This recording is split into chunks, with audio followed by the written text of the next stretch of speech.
Good evening, bikers. Jimmy here, reminding you to make sure you listen to the end of the show, where you'll be given some ear candy from our friends over at Dungeons and Queers, an awesome 5th Ed actual play focused on creating exciting and relevant stories for anyone who considers themselves marginalised by societal expectations. Go check them out. I promise you won't regret it. Now, on with the show.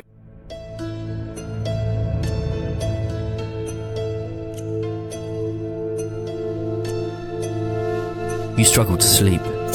Thoughts of the children and their dog out in the quarry stay with you throughout the night, and more than once you get up and peek through your curtains, convinced you can hear a familiar bark. Yet the streets remain empty. The sun rises, and with it a promise. A promise that if you don't see the little corgi out on his daily preamble, then you'll be forced to take action. Welcome to Marsh Haven. Welcome to Brits on Bikes.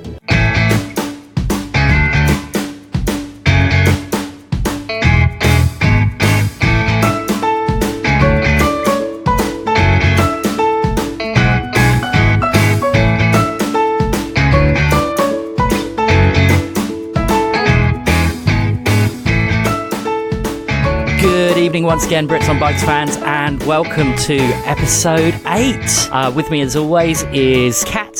Hello. And Dee.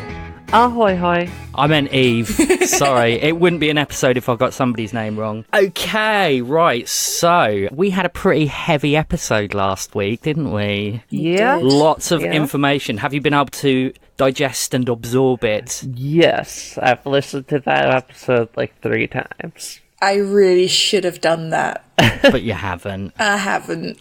Okay, that's all right. You should have all the exposition in that story, which should be on Roll20 somewhere. I know we put it there. There it is.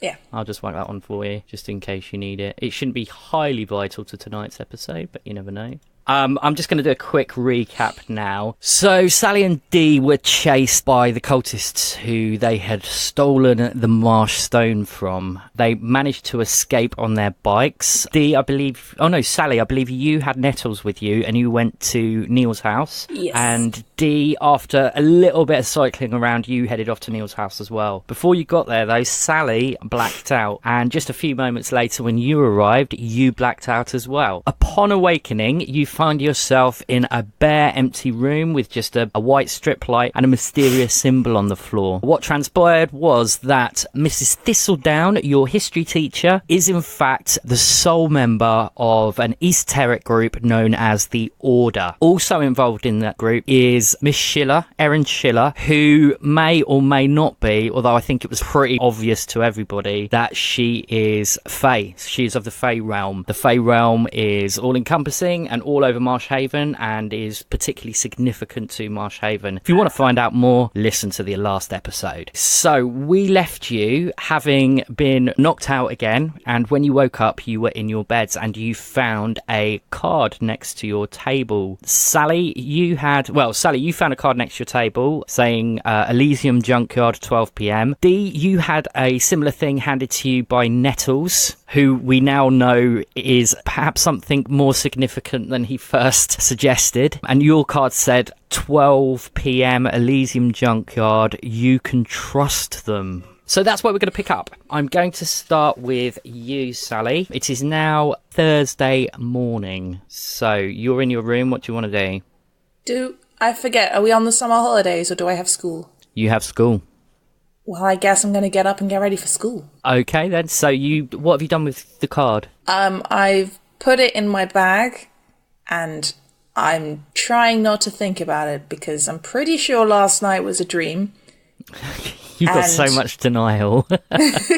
Well, yes, because I'm a citizen of the real world. And just too much weird stuff has broken my tiny little brain. And so I'm like, you know what? It was probably a dream. This is probably just like a weird note from D or something. I'll ask him about it when I get to school. It's fine. Okay. So you get yourself ready for school, put your school uniform on, and you head downstairs. Are you going to get breakfast? Yes. Okay. Can't start the day without breakfast. All right, what are you having for breakfast? Just, cereal. whatever's popular in the 70s, I don't know. I'm a kid of the 90s. What, no jam on toast? No, this jam goes in sandwiches, not on toast. Okay. So you grab yourself something to eat and sit down at the table. As you're eating, your mum enters the room. Tell me about your mum. What does she look like? She's quite tall and naturally blonde. Okay. Basically, kind of like the antithesis of Sally, who's kind of small and a little bit chubby and like mousy. So her mum's like this kind of tall, blonde, thin, and just, she looks like she could be like an ex-beauty queen kind of thing. Okay, so she's a bit glam, is she? All right, then. She's not so much glam, just kind of like conventionally attractive, which I like to think is part of the reason that Sally is a disappointment, whereas Sally's younger sister looks a lot more like the mum, and so they're much more kind of... She kind of sees herself in her younger daughter, not so much the elder daughter. Okay, what's your sister's name? Amelia. Amelia, okay. Yes, so, but Millie for short. And what's your mum's name? Patricia. Well, you're sitting down eating your breakfast when your mum arrives, and she looks at you and she says, "Oh, Sally, could you please do something with your hair? It looks like a nest. You shouldn't be going to school like that. You need to make a good appearance." Sorry, Mum. Anyway, I'm glad you're here. I have something I need to talk to you about. And she pulls out the chair next to you and sits down, and she looks at you, quite unsure how to broach the subject. She obviously is somebody who finds communicating with you difficult. She doesn't fully understand you as much as perhaps your sister Amelia. Now, listen, darling. I bumped into Mrs. Nocturne in the supermarket yesterday, and she was telling me, well, she feels that your work is becoming a little bit on the sloppy side, and that you are becoming distracted, and this is unacceptable. We're Richards. We have high standards. We expect the very best. And if you're not doing your best, I need to know why. I'm sorry, Mum. It's just... I miss Neil. Yes, I know that Neil's disappearance has obviously upset you, and Mrs. Nocturne said as much, but she thinks there's other factors involved. She believes that the American influence may be distracting you somewhat. But... American influence? Derek, Sally. Derek, you've been spending an awful lot of time with Derek recently. He's my friend. I have to ask, is he your boyfriend? Ew, no, he's my friend. Are you sure? There's nothing going on, because you're far too young for that, Sally. Ew, why would he be my boyfriend? That's gross. Well, you spend an awful lot of time together, and I know what girls are like these days. No, he's well, it must be something. He's my friend. He's got a dog. I like his dog. I know what these Americans are like. He hasn't made you try drugs, has he? He hasn't had you on the jazz fags. I mean, he did make her smoke once. And she did it way better. They were just normal cigarettes. Sorry. You got me with the backing character. No, we just ride our bikes. Are you sure? Yeah. He hasn't made you do anything you don't want to do? No. He's not bullying you, is he? No, he's the only one who's not. She looks at you and she sighs and she says, "Look, I know you don't have that many friends. I don't really know why. You're Richards, but clearly you come from your father's side of things. Ironic, because that is the Richards part, I'm not going to make you stop seeing Derek. However, I will be checking up on you.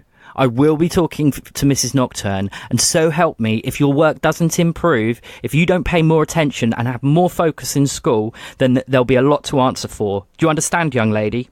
Yes. "Now do something with your hair and go to school. You're going to be late." I reluctantly slide out of my chair and grab a hairbrush on the way out. Okay, and we're just going to transition over there, and we're going to go over to D. So, D, you're in your room. What are you up to? D is preparing. He's preparing for what? Well, obviously, stuff's going down, so he's going to be ready for that stuff. He is trying to, figure out everything that he's going to need in his bag for when things inevitably get hairy. That means he's gonna find some bandages. He's gonna get a flashlight. He's gonna, like, if he could dig up a pair of binoculars. So he's already got the lighter. Oh, what else might you need when you...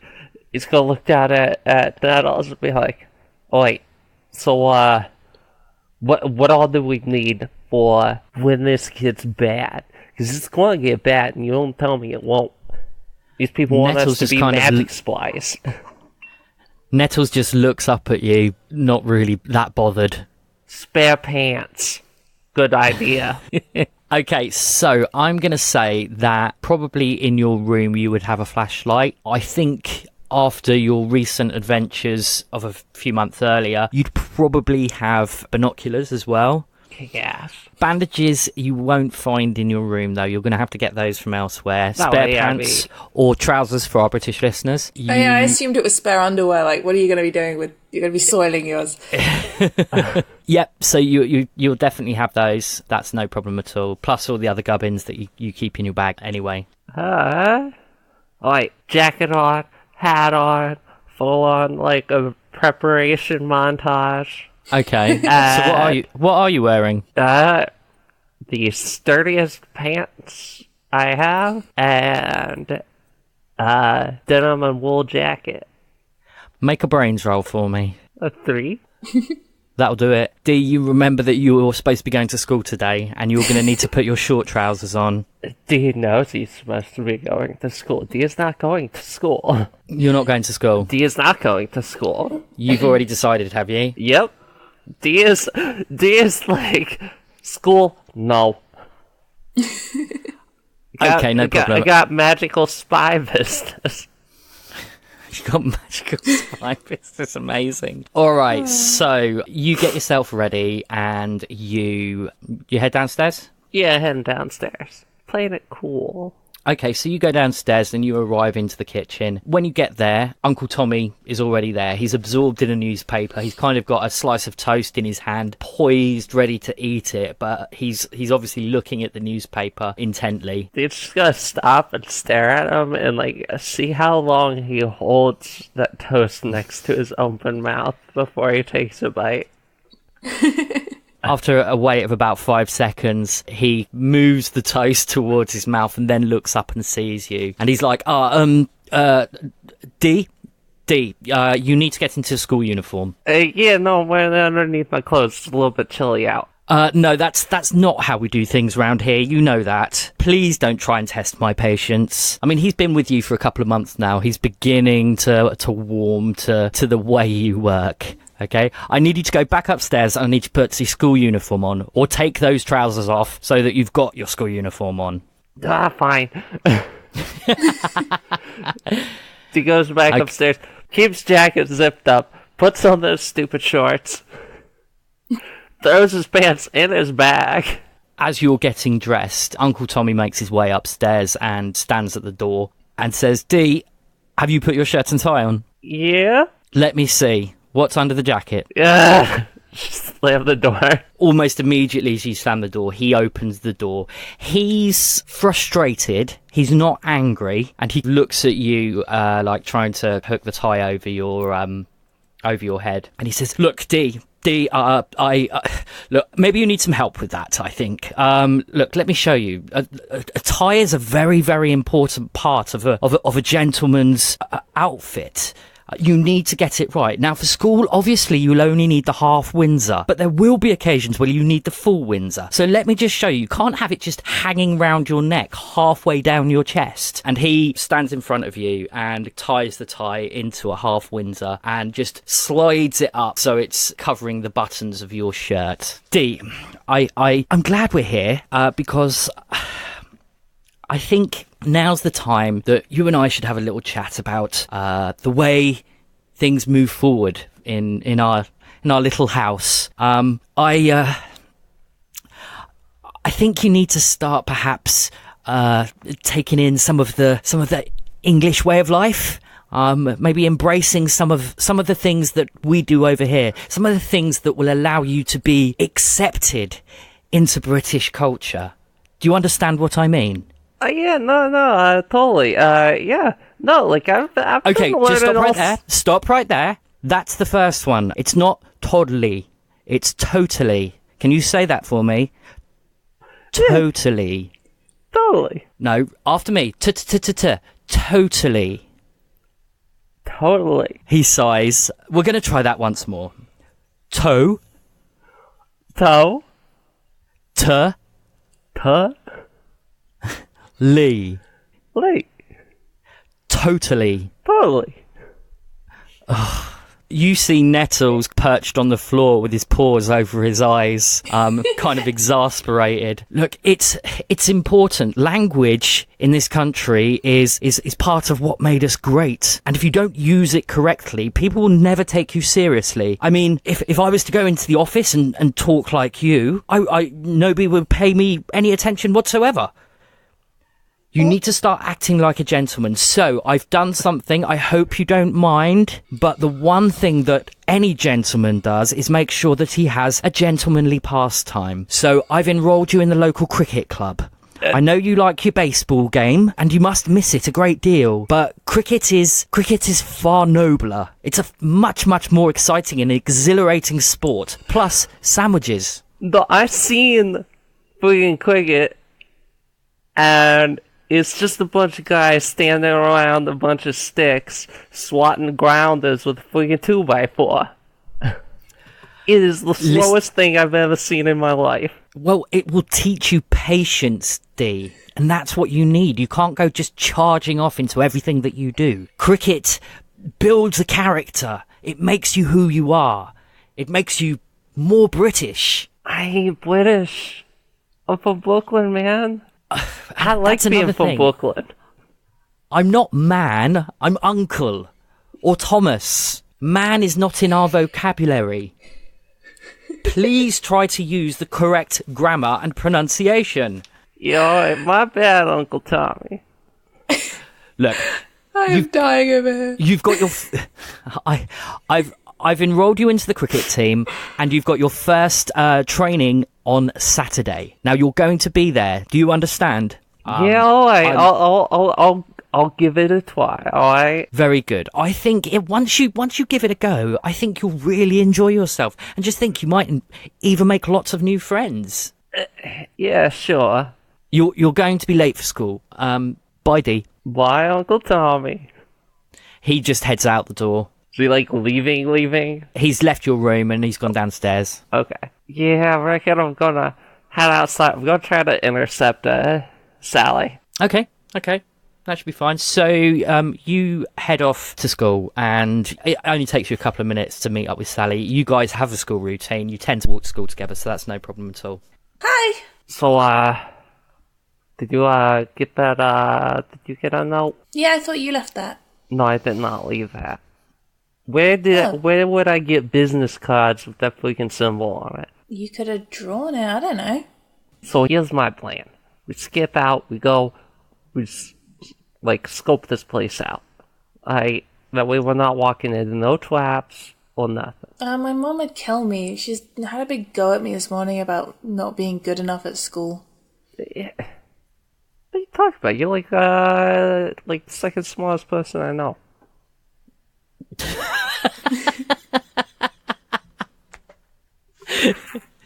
Did you say the second smallest person you know? No, smartest. Oh, okay, sorry. I was like, what's size got to do with it? Ain't nobody gonna notice you. You're way down there. You're basically invisible. What's going on? Yeah. I don't know. He's back. One of the teachers doesn't think I'm doing well, so. But it's okay because I can do better. Which one? Let me take a wild freaking guess. Just going to jump in quickly. What's that? Mrs. Nocturne is your English teacher, but she's also both your form tutor as well. So she's like your homeroom teacher. Okay. It's like, what the hell is a form tutor? Yeah, that is a weird phrase. I've never really thought about it. Yeah, right?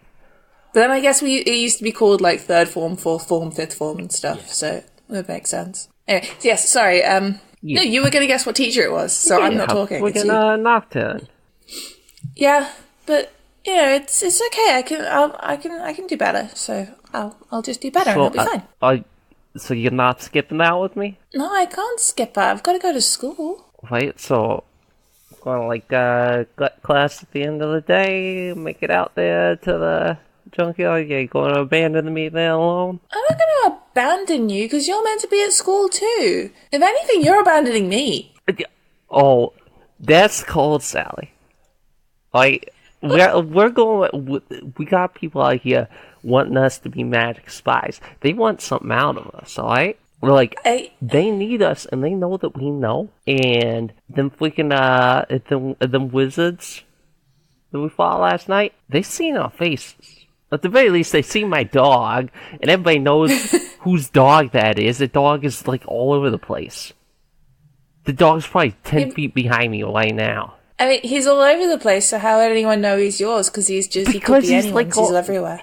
Everybody knows he's mine. I don't think you're that famous. But look, alright, at the very least, I'm showing up that noon, alright? I'd like it if you were there too. I ain't gonna sit here and force you to do nothing, alright? You gotta make Question that for the GM. What Okay. time is lunch? Lunch is at roughly 12 o'clock. Actually, you can both make brains rolls for me. Ooh, that's a 3. Oh! Exploded. Explosion. That'd be a 7. Sally, your brain's full of other things, but Dee, you recall that the lesson that you have just before lunch is history with Mrs. Thistledown. Ah, convenient. Yeah, it's freaking Thistledown that told us to be there. She's practically excusing us to skip school. How do you know This it is a was school her? trip. Oh, I mean, who else is going to be? I don't know. This is all very weird. And I don't think we'd have a school trip to a junkyard. That doesn't sound right. Yeah, it's for private lessons. Alright, they're trying to brainwash us. They're trying to get something for free from us, alright? So I'm gonna go in there, I'm gonna get us a good If deal. they're trying to brainwash us, why do you want to go? Because I can get something out of this. Alright? I need to learn magic. Why? Can't explain it. I gotta learn it. You gotta trust me. I mean, I trust you. I just don't get it. Look, I skip out on Thistle's class. You don't need to do it. We gotta get to the junkyard. I'm gonna ask before doing that because I don't want to get in more trouble. Okay, guys, can you make grit rolls for me, please? That's a 4. That is a Ooh. 2. Go me. You guys really need to buy some dice. Yeah, They're I know. really I've crap, got huh? some dice. I just don't know where I put them. Well, you mean actual dice? Yeah. I'm stupid. I've rolled a 2 in my brains roll real life. Okay, all right. So you guys carry on plodding across town to school. As you get just to the front gates, you notice there are some people hanging around outside. You recognise 2 of them. One is Mr. Cups, who is the head teacher of the school. The other one that you recognise is Frank Perkins, the reporter. The third man, Sally, you've got no idea who it is. Dee, you have a feeling you've seen him somewhere before. You just don't know where. As you approach the gates, Mr. Cups steps forward and opens his arms in greeting. Ah, here they are, the heroes of the hour. It's natural that 2 students from this school would be vital in the recovery of such a precious artifact. It's wonderful. I've just heard the news now. Well done, Dee. Well done, Sally. You're a credit to this school. Yeah. Yeah, no, of course. We, totally did a thing. Thank you, sir. Frank steps forward and he says, "Oh, listen, can I get a picture of you two and Mr. Cups and Mr. Wallace as well? Would that be all right?" Okay. Yeah? Make grit rolls again, or make grit all brain rolls. I'm sorry? It can be either grit or brains. Gee whiz, I wonder which one it's going to be. I want to roll grit, please, because I just rolled a 9. I just that up. Oh, nice. That would be a 37. The moment Frank says the name Wallace, you know exactly who it is. It's Victor Wallace, the man that you saw first outside the Civic Hall, leaving the Aquarius Association. Then you saw him down in the quarry, beginning the Elementa Tenebris ritual. He is the man that Miss Schiller and Mrs. Thistledown warned you about, the one who is trying to summon a dark creature of chaos and destruction. What do you do? Yell stranger danger and run into school? That's probably not a thing in the 70s, is it? I don't know when stranger danger became a thing. I don't know. Sally, I should say, you recognise him as being Victor Wallace. You don't remember the rest of the other stuff.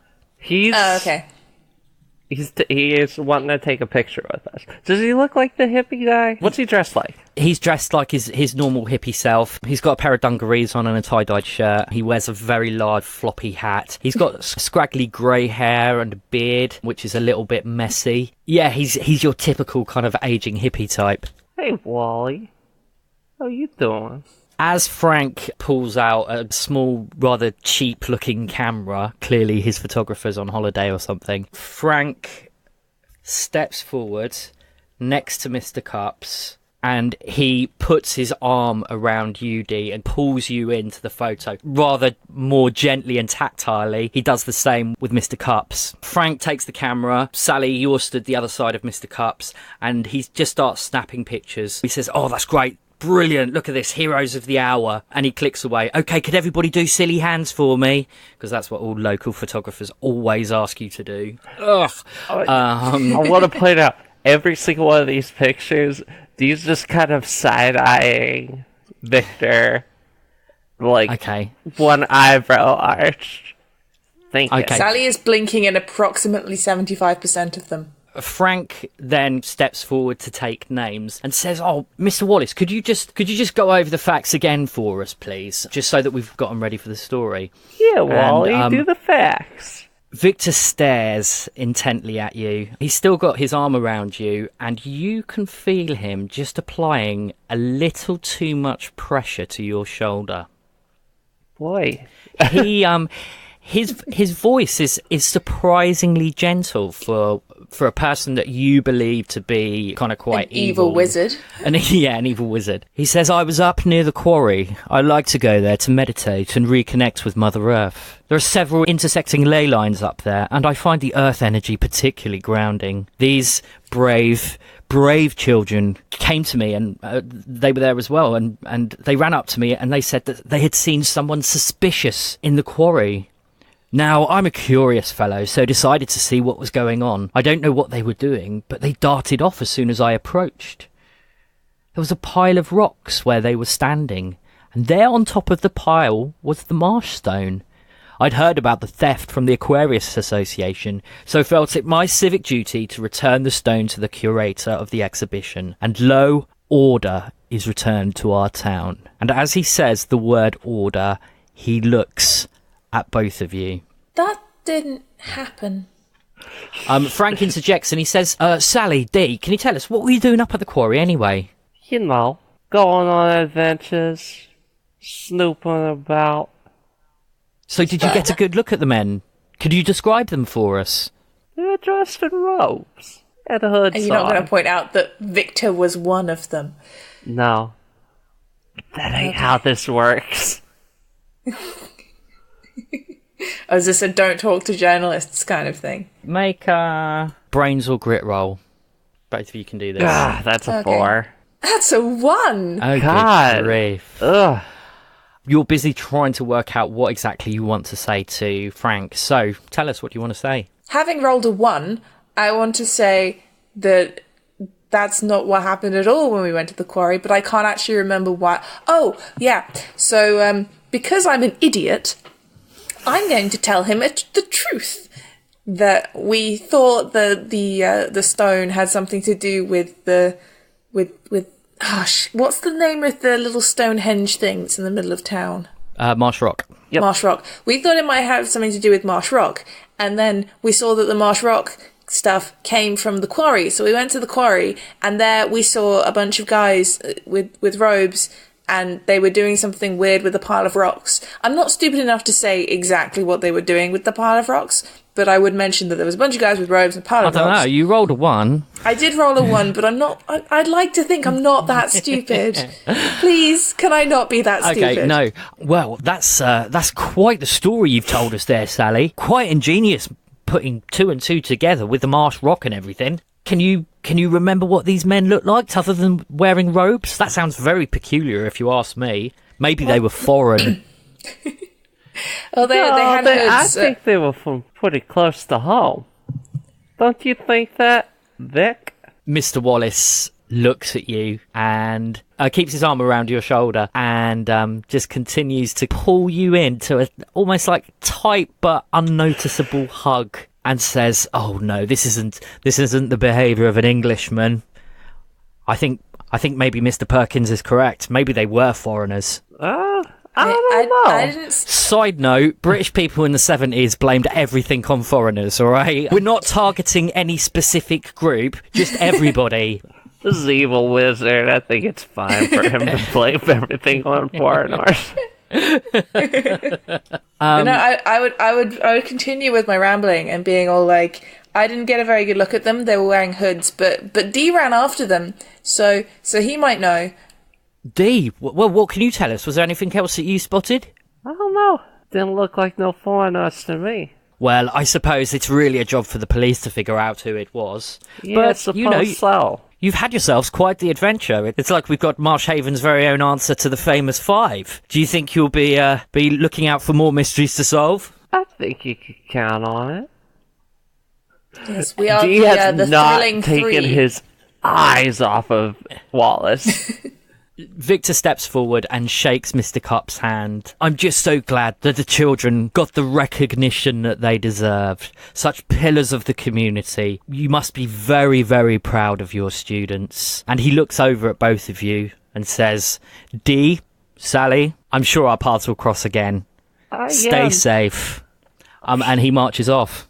We're gonna be real close friends there, Vic. You have a good one. Frank Perkins also goes his separate way. What do you do? How the hell did he get recognized as the guy who returned the stone? That's what I want to know.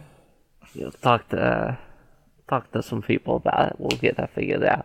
Look, is Cups still there? Cups is there. He looks at you and goes, "Get inside, you two." All kind of mannerisms have sort of changed now. There's no press about. There's nobody of any importance. He doesn't really give a about you. Yeah, sure thing, Chief. So you march off, and he goes on his way back to his office. Right. Yeah. No, Sally, we're going to talk to Thistledown about this. All right. We're going to get this all sorted out. Got it? That's actually what Dee's doing first. Dee's going to go see Thistledown. How long until first session? Well, you're into morning form time, so registration. I don't know what that means. Okay, so basically you would go to your homeroom. You would be registered. Oh, what do you call it over there? Roll call? Yeah. Yeah, okay, so like roll call, and you'll have a couple of minutes, and then you'll go off to your first period. So we're saying it's probably about 10 to 9, and you'll be in your first class by about 9:05. Okay. Yeah, because I want to get a couple of minutes stuck to Thistle. Okay, so you're heading off to go and see Miss Thistledown, are you? Yeah. Sally? I'll be going to our form room. Okay, no problem. So you both enter the school. You walk through the reception. As you walk out of the reception, you go straight into the school hall, which is where your assemblies take place. There are a few people still milling about, getting ready to make their way to their form time. And as you walk through, there is this smattering of applause from everybody. It seems to you that the whole school knows about your adventures last night. They're shining a spotlight on us so we can't move. It's a smart move. I don't like this. Yeah, no, it's not good. What do you do? So there's people all around you. There's a couple of people already coming over to talk to you. Keep it cool. Play along. Don't do nothing stupid. Don't panic. Just roll with it. Right? You always wanted more friends anyways, right? That's not the same. We gotta deal with the situation as is. We got eyes on. So, we gotta play like it.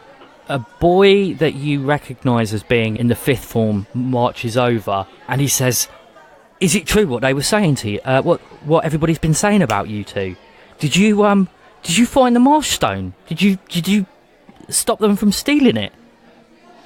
Yeah. Yeah, those are two very different things. I mean, they stole it and then we stole it back. But I thought you just warned someone about it. Yeah, Sally, we just warned a guy about it. Don't take too much credit. He's like very obviously winking and nudging Sally. Sally is confused. Okay, Sally, make a brains roll for me. Ooh, 11! I did well that time. Yeah, you click. You realise what Dee's talking about. I realise what Dee's talking about. I just don't realise why. Yeah, you realise the jam D is spreading. Yeah. The boy says, "Well, I think what you did was a marvellous job. Listen, between you and me, I'm a prefect. The name's Colin Parker. If ever you want to jump the queue at dinner time, just let me know, and you can, little favour just for saying, good job." Thanks, Colin. No problem. And he goes marching off. That was good weird. Why are you going with their stupid story? Look, like I said, we got eyes on us, alright? You play along. That story is actually a godsend. Otherwise, people are thinking we're more involved than we actually are, alright? As you finish, the bell rings, signalling for you to go to your tutor room. What are you going to do? Come on. Let's go. Okay, so you head off to your tutor room, which is Mrs. Nocturne's class. You head on in, and there's a few people already in the class, as expected. It's a very sparse classroom. There are just like rows of desks. And they're the proper old-fashioned flip-top desks. There's like a little inkwell in the middle that hasn't been used since the 50s, but it's, they haven't replaced the desks in forever, and they're in pairs. You also know that everybody's assigned a seat, and the boys are on one side and the girls are on the other side. As you get in, you can see already a few people kind of looking up and realising it's the quote-unquote heroes of the hour. One person in particular looks on over, and it's Rupert Nocturne, the son of Mrs. Nocturne, who somehow has ended up in class with his mum, which is a bit dodgy. But anyway, we won't question it. Rupert that happened to someone at my school, and she was not happy. Her mum was strict. I can imagine. And he says, "Oh, I suppose you think you're really clever, don't you? Everybody thinks you're the heroes." Yeah, I don't get it either. Anybody could have done that. Then why didn't you, wise guy? Because actually, I don't go running around quarries. You I have a little bit more refinement than that. Like a real fun guy, though, pal. Oh, shush. No, bite me. I'm sorry? Yeah, why would you want me to bite you? How ridiculous is that? Good grief. And he marches off and goes and sits down. Go soak your head. As the class begins to kind of settle down and sit in their seats, Sally, tell me, whereabouts do you sit on the girls' side of the room? Oof. Well, I'm assuming that it's been done alphabetically, and therefore I'd be quite near the back because my surname's Richards. Seems fair. D? Yeah, I'd be about the same, Wilson. Yeah, you'd probably be right at the back, actually. Yeah. Good. Although D might have been moved to the front as being recognised as a troublemaker. Well, yeah, there is that potential. We'll come to that in a minute. As if on cue, Mrs. Nocturne arrives. Let me just pull up a picture. You may recognise the picture. Oh, yeah. Nice. Kathy Bates in Misery is where we're going with Mrs. Nocturne. She is not a pleasant woman to know. She is foul. She is disinterested in her students and is only concerned with making sure that everybody thinks she's doing a good job and that she is a pillar of the community, when actually she is just in it for herself and for her disgusting little son Rupert. I like that she's described as having a chronic sweating problem. Yeah, she does. She's known as the snail to some students, although I would probably make sure that she never hears heard that. call her the snail. So she walks in and there's a total lack of interest in you. There's something sinister about her. She almost glides in. And, well, she is a snail. Yeah. And she looks around the room and she says, sit. And the class, who are all used to it, including yourselves, obediently sit. We're not going to do too much with Mrs. Nocturne tonight, but she may come into play a little bit later down the line. Register's called. You do whatever it is that you... What would you normally do in those kind of sort of 5-10 minutes after register before your first lesson? I don't remember what we did at school. What there is to do at y'all's schools. But Dee wants to talk to Thistledown. Okay, so what, you're just going to leave the classroom, are you? Are we allowed to do that? No. Okay. The notion of a hall pass is completely bizarre to us. We don't have them. Yeah, but you still have to ask permission to leave. Yeah, you just have to ask permission. If you've got a good enough reason, then and your teacher's kind of cool, then they might let you go. Yeah, is this like a raise your hand situation, or... Yeah. This is a raise your hand situation. Yeah, Dee's just gonna raise his hand. You raise your hand. Mrs. Nocturne glances up for a second and completely ignores you and continues marking some exercise books. He just does that, not really like throwing up the hands, just like, ay, good grief. This lady, I swear. Something to say, Mr. Wilson? Yeah, Miss Nocturne, may I please go to the restroom? Okay, you're going to have to make a charm roll for me. Asking real nice, like.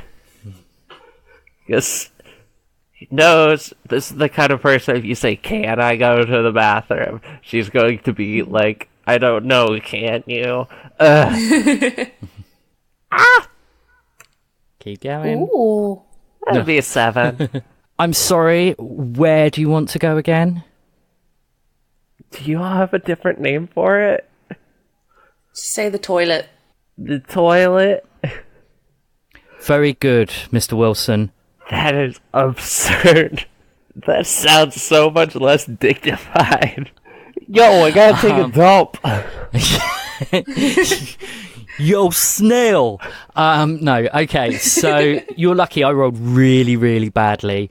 And she looks at you and she says, oh, if it means not having to stare at your visage any longer, then just go. Wow! She just called me ugly. And she continues to mark her books. Yeah, Dee grabs his bag, he's heading out, he's going to Thistledowns. Okay, you're heading off to Thistledowns. Dee, you've just left the classroom. Yeah. You've probably got about 5 minutes before the bell goes for your first period. You arrive fairly quickly and get to the door. What do you do? Is there like a little window on the door? Yeah, there's a window. You can see that Mrs. Thistledown is in her room and she's talking quite animatedly to her students, who are her form. I'm gonna like crack the door open and kind of like knock on it. Okay. All right. So you knock on the door, you slide it open, and you catch the tail end of Mrs. Thistledown. She seems to be talking about the suffragette movement, which you would have heard about several times from her because it's something that she's particularly passionate about. She sees you almost immediately, and she's like, oh, Derek, please don't just hang around there. Come in.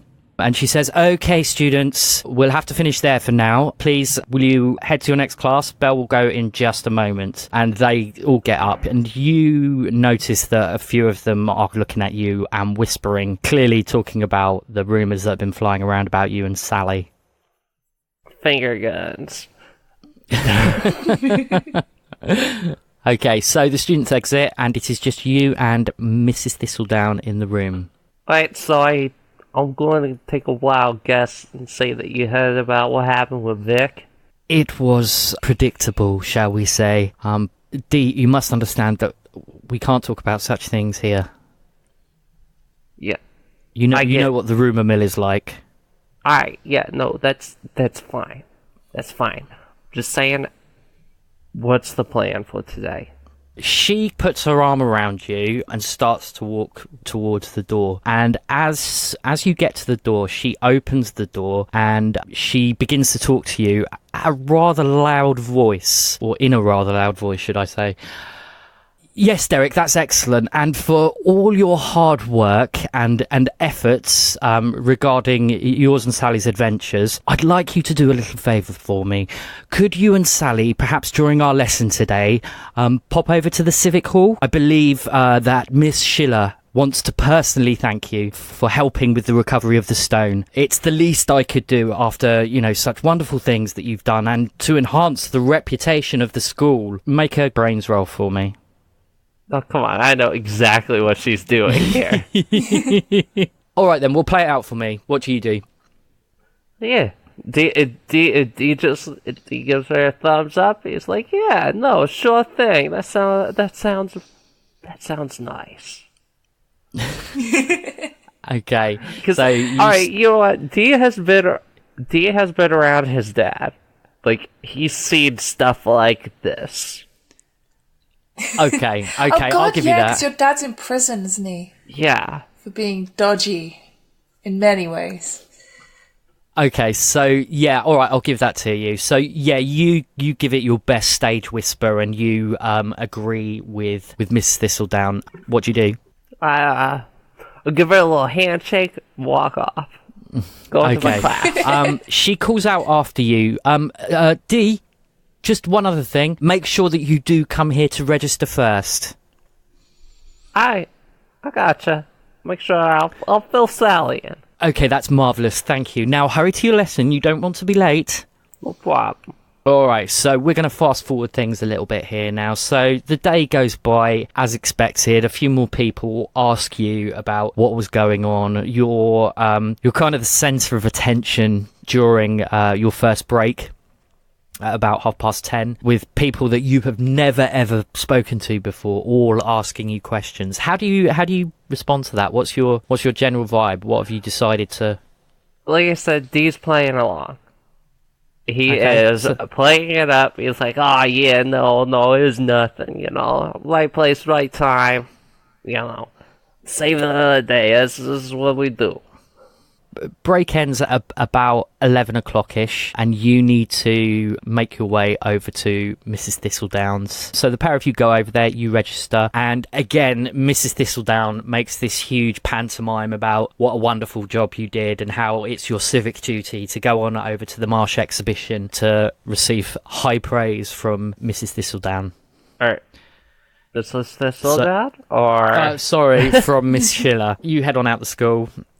Yeah. Nobody tries to stop you. D has changed first. Yeah. So you've got a change of clothes with you, have you? Yeah, no, I threw them in my bag. In the bag. Okay, yeah, that's fine, that's fair enough. All right then, so off you go to the Elysium Junkyard. Alright, Sally. We gotta come into this from a position of strength, okay? They're gonna try to push us around a bit, alright? They think, hey, we're young, we're impressionable. We can't do that, alright? I'm impressed that D knows the word impressionable. What do you know about the Elysium Junkyard? Not much. D wanted to, probably heard about it, wanted to go, but got distracted with everything that's been going on. Okay, Junkyard, that's totally a place D would hang out. Okay, you make your way over there. You ready for this, Sally? I don't think so. What's the problem? What are you feeling? This is all just very weird. Yeah, no kidding. I gotcha. When we Okay. get to this, we're gonna sort this out, and we're gonna get something out of it, alright? Now you're just gonna use this as some tools. Okay. Oh, I wondered when I'd be seeing you two. Nettles pads around the corner. Sally, you hear his voice in your head. Hi, Nettles. Where have you been? Here and there, just checking out the town. They had some out-of-date sausages over at Spencer's Butcher's. They were delicious. Nom nom nom nom nom. Lovely. Yeah, I think this is really unfair that you get to talk to my dog and I can't. It's not my fault. Ask him. What the? I'm not blaming you. Oh, I'm sorry. Oh, do I detect a rift? Is this going to cause problems in no. your relationship? No, like I said, Dee doesn't blame Sally for that. Dee's more annoyed at him. A freaking nettles.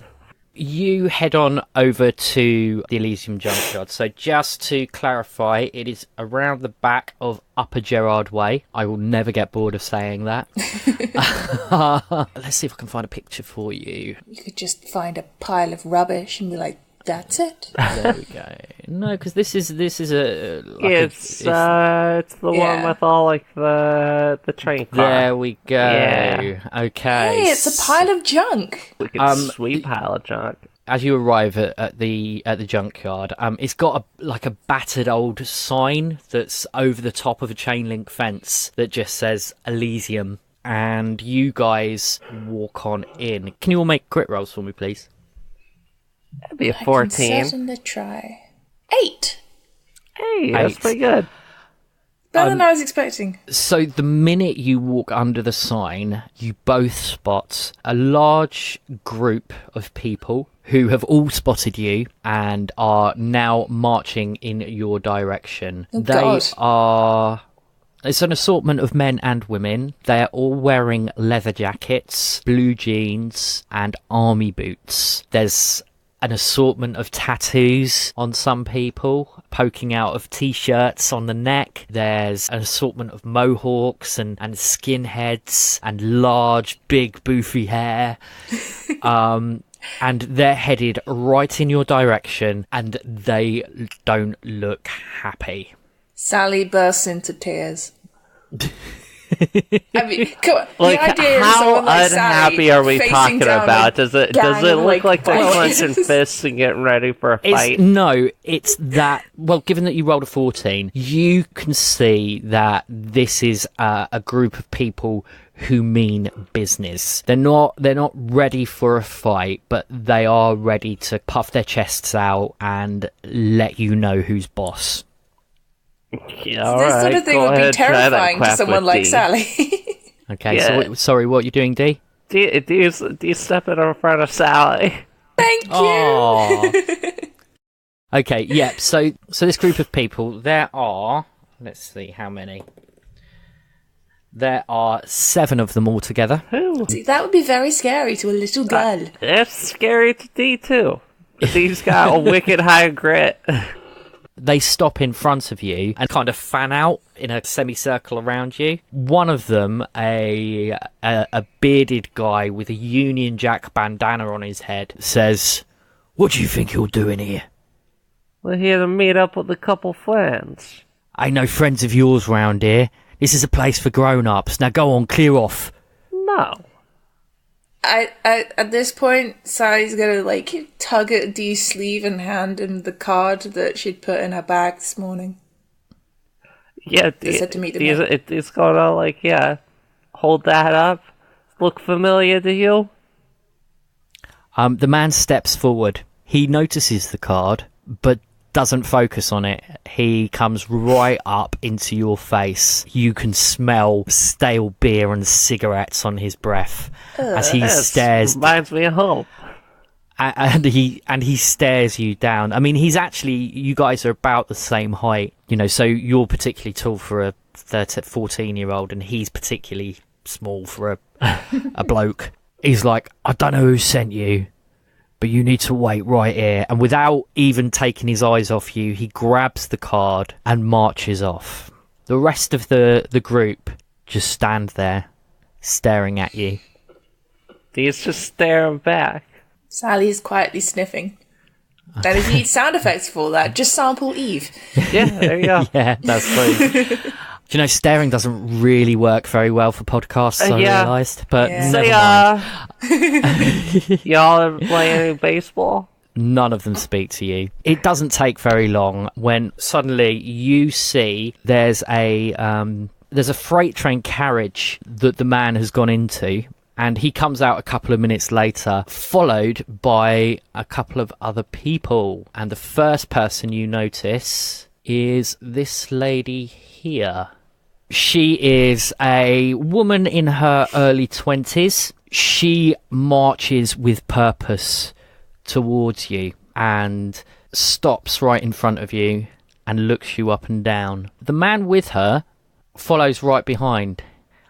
He never kind of steps in line with her. He always a couple of feet behind, and he is a twitchy, ferrety little man with a big bushy beard and sunglasses, and a denim jacket. The woman looks to you, Dee, then looks at Sally and says, what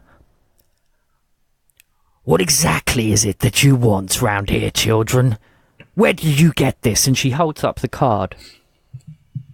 It was by my bed this morning. I'm sorry. Oh, please, I can't home. be doing with Sally, weeping children. We gotta come from a place of strength. I just told you this. Oh, wait, look. We got that from Thistledown. Some of her gutso fails her, and she says, oh, that woman. She'll be the death of me, I swear. But she sends you, children. And the man behind her says, children, that's a bit strange, isn't it? Yeah. She turns around and the man immediately shuts up. And he says, oh, I'm sorry, my queen, I'm sorry. And she looks back and says, very good, very good. So, it's you, is it? You're the ones. Very well. If I didn't owe her a favour, I'd turf you out on your ear, but needs must, I suppose. Allow me to introduce myself. My name is Cassie. Cassie Pinion. This here is Michael. These are the disciples. Make brains rolls for me, please. Like Jesus? That's a 3. Also, I'm still crying, so... That'd be a 3. Yeah. We are not smart. You've never heard the word disciples before. Oh. Never Not very heard of churchy them. then either. Never heard of us, have you? Nah. Well, I doubt you would. It's probably past your bedtime when we're working. You're a smart cookie. I'm onto you. You're clever. You're witty. I like that. She steps forward and she grabs you by the throat. Oh dear. And she says, listen up, little boy. You're on my turf now. And whilst I still owe Thistledown a favour or two, you listen to me and you respect me, just like they do. Alright? Sure. Do you understand? I do. Good, then we won't have any problems then, will we? No. Alright, follow me. She glances over at one of her, well, what she calls disciples, and she says, Snotbag, go back to business, will ya? And the disciples turn around and they head on back to the freight carriage. She looks at the pair of you and she says, well, come on then, follow me. And she takes you over to this little corner here. So you have to weave through stacks of like kind of rudimentary shelves full of assorted things. While this is all happening, can I pick up Nettles and cuddle him like a teddy bear? Yes, you can. And in fact, as you cuddle Nettles, sensing your distress, I'm going to spend a psychic energy point. Oh yeah, I forgot that was also mental. And you can, and you feel a kind of warmth overcoming your body, and you immediately feel better. You're still scared. You're still a bit nervous. You don't know quite what you've gotten yourself into, and the only thing that you've got is your faith in Mrs. Thistledown to convince you that this is a good reason to be here. But you definitely feel a lot better. The only reason that I haven't run away is because it's on my character sheet that I'm loyal, and that would be abandoning D. Okay. Yeah, don't worry. Don't worry. I mean, Dee's whole thing is that Dee is a hard ass. Like, That's a dangerous combination. yeah, like he's not great at a lot of things. But the best thing he is at is being a hard ass. So, yeah, basically, if you didn't have Nettles, Sally, you would probably be a wreck. by now. Undoubtedly so, yes. Okay, so yep, and as you walk around some of these rudimentary shelves, you see, going past one of the aisles, you see a line of motorcycles, and the one closest to you, painted on the petrol tank in ornate script, are the words, "The Disciples." Very fancy. Sally, I don't think you would know, but Dee, you would put two and two together and realise that they were a biker gang. Yeah, no kidding. Cassie gestures you forward and is like, "Come on, hurry up. I haven't got all day. I have business to conduct." And you can hear Michael squealing at the back, "That's right, we've got lots of business to do." And yeah, and eventually you get to a massive pile of junk, and she pulls aside an old sheet of corrugated iron, and she says, "This is as far as I go. Mrs. Thistledown wanted you to have this, so it's yours to use whenever you need it. But you mark my words, you take anything out of this junkyard without telling me first, and I will cut you. Do I make myself clear?" Crystal. And with that, she spins on her heel and she heads back to the freight train with Michael on her heels. You're stood in front of this pile of junk. She's pulled aside this corrugated iron, and all you can see is the best way to describe it is it looks a bit like a tunnel. Hey, I got a flashlight. Yes, you do. Look at you. I click that puppy on. I'm looking down in it. Boy Scout. Yeah, flashlight and baseball bat. I have a dog. Just like wielding just a dog. hold him like a rifle. I mean, it works with our little dog. You can hold it like... Okay, you're going into this tunnel, are you? Yeah. So, I mean, it's not like a perfect tunnel. It isn't a perfect pathway. There are bits of junk littered here and there, an old exhaust pipe, bed frames, things like that. But there is a very definite direction for you to go in. After walking what is probably no more than about 40 or 50 feet, you come out into an open space surrounded by junk. And in the middle of this big open space is a very large Anderson shelter. And for those of you unfamiliar with the phrase, an Anderson shelter is it's like a bomb shelter. Basically, they were used during the Blitz. People had them in their back gardens. They were very small. They were basically big holes dug in the ground with then corrugated iron placed over them, and people would go in there when the air raid sirens went off. Sally, can you make a brains roll for me? I can if my laptop will cooperate. That's a 2. You know that... I know nothing, let's face it. Well, not exactly. You know that this thing has got something to do with World War II, but you don't know what exactly. Looking at it, there appears to be only one way in. There is a rudimentary door attached to the front of it. It's double-fronted, and it's probably about 40 foot wide and about 30 foot deep. That's a big one. So this is a big space that you're in. Okay. And yeah, what do you want to do? Is there anything in there? You don't know. You haven't gone in there yet. Yeah, I'm going in. You going in? Yeah. I am not staying more than like 30 centimeters away from D at all times. Yeah, I mean, it's very That's dark fine. in here, I'm assuming. Well, you've got a torch. You're fine. Yeah. Sorry, you've got a flashlight. You're fine. You could say torch. Okay, so I know that one. Yeah, but it's like I know that when an American says pants, they mean trousers. But you know, I just kind of assume that the same would apply. That I say torch, and you kind of instantly think of a burning stick.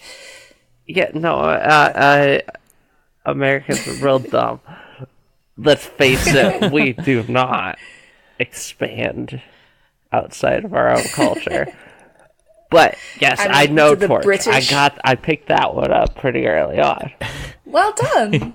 I mean, I think both countries are pretty bad. I mean, the rate at which we learn foreign languages. We still need to have the tea conversation on Twitter, because I'm interested to know how many other people that was a bit of a revelation to. Yeah. But I mean, that's also just a geographic thing within this country.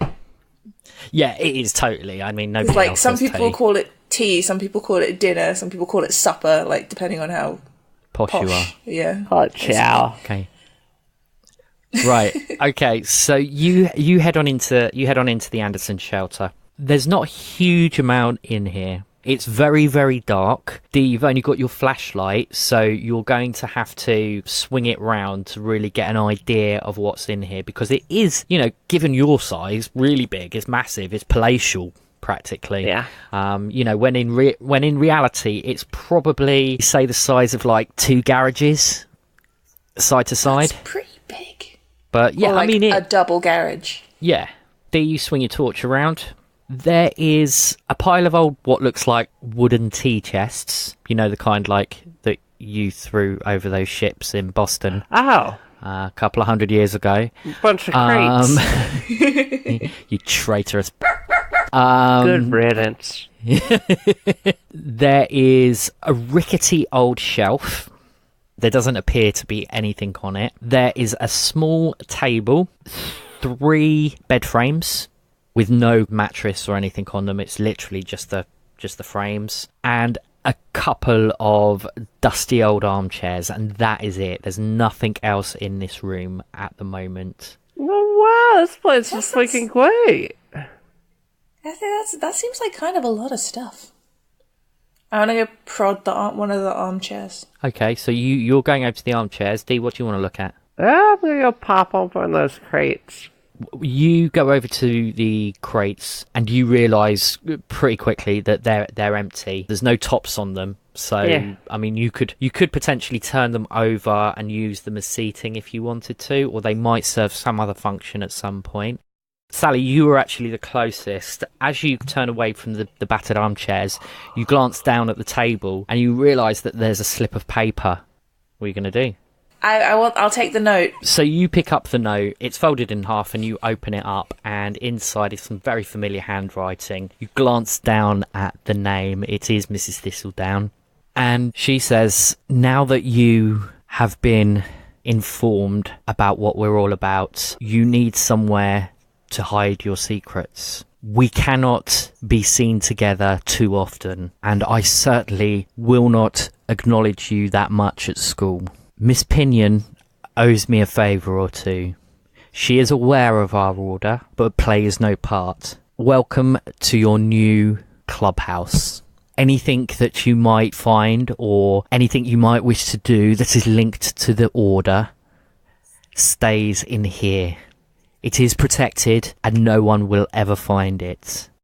So, Dee and Sally, you have got yourselves a clubhouse. Yay! The butler. I'll put... They are buttering... Butler...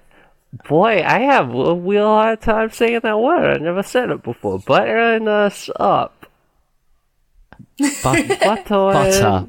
Buttering is... Buttoning us buttering. Up. Yeah. Yes, they are indeed butting us up. Yeah. Okay, so here's what we're going to do. I think we're going to finish there tonight. And at some point, we'll have a get-together because I think we need to build this clubhouse and we need to create it. So I'm thinking maybe a little Patreon episode of you guys furnishing and collecting and making this your esoterical home from home. All right? Yeah. Yay. So how was that? Was that okay? Bit of a downtime episode today. I mean, there were a few scary. things happened, yeah, but it was a little bit more down. chilled out. I love the fact that neither of you had any conversation about this dark ritual that's going on. I think at some point you are going to have to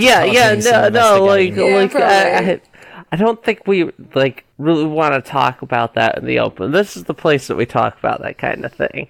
Yeah, now we have a safe house of sorts. We can have that. But I mean, Sally's still trying desperately to cling to denial. It's not. It's slipping away. I don't know how long you're going to be able to do that. You've got a talking dog in your head. I know. You got D right there. Is like flat out. I'm going to learn magic. Yeah. All right then. So just to wrap up, Kat, have you managed to listen to any podcasts this week? I'm sorry. For shame. I've asked for wireless headphones for my birthday so that I can listen to podcasts on the bus. Well, when you finally get there, I think I've said it before, but check out the Decca tapes. That's so good. I have had the tab open on my laptop since you mentioned it, I just haven't got around to actually listening It's to it. really, really good. Have you listened to it yet? No, I haven't had a chance to on that one yet. I've been playing catch up for like. What are you catching up on at the moment? Let's see. Well, I mean, just a whole bunch of different stuff. Been listening to a Horror Borealis. Oh, I've heard of it. I haven't listened to it yet, though. Yeah. What's that about? It's Monster of the Week. Oh, okay, awesome. Love Monster of the Week. What have I been listening to? So, I can't even remember. There's been so much. 2298 was a bit mind-blowing for me the other night. I binged that. That one. That was something else. That was really, really good. And I think there are some other series that are kind of linked to it but happen in different time frames. But yeah, awesome. Really, really good. Caravan was great. I don't know if I talked about that one before. Weird West, that's brilliant. Yeah, just loads and all my usuals. My kids on bikes. I've just finished listening to a few episodes of Loot and Dagger before we started recording, which is a D&D one.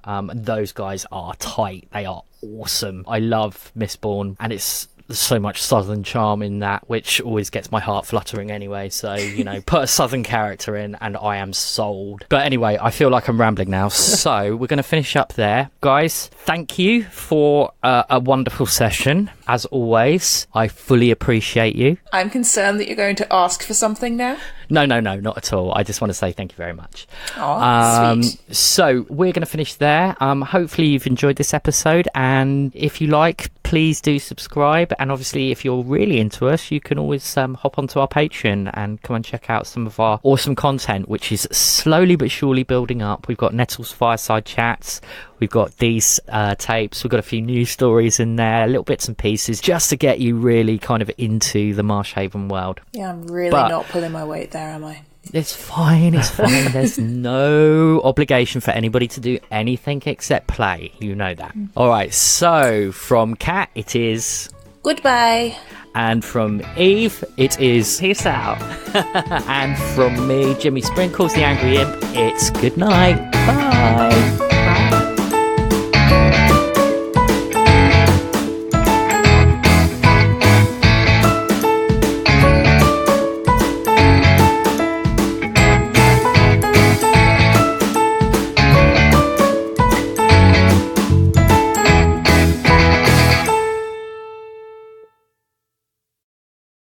Hey there, my name is Sophie, last name redacted. My name is Mara Sunshine. My name is Joe Alias. If you're like us, you love fantasy, sci-fi, and all other forms of fiction. Also, if you're like us, You can't stand that the entirety of those genres get dominated by incredibly boring and interchangeable cis. White, abled, straight, male protagonists. Stories like that just weren't relatable to us. So we started making our own. Come join us at Dungeons & Queers, a podcast where we play tabletop RPGs like D&D and Interstitial. And focus on creating stories with diverse characterization and good representation of marginalized groups. We try to tell serious stories in a lighthearted way, focusing on themes like overcoming loss, Finding your true family, And subverting your fascist government at every opportunity. Find Dungeons & Queers wherever you listen to podcasts, if you're interested in hearing stories about people like you.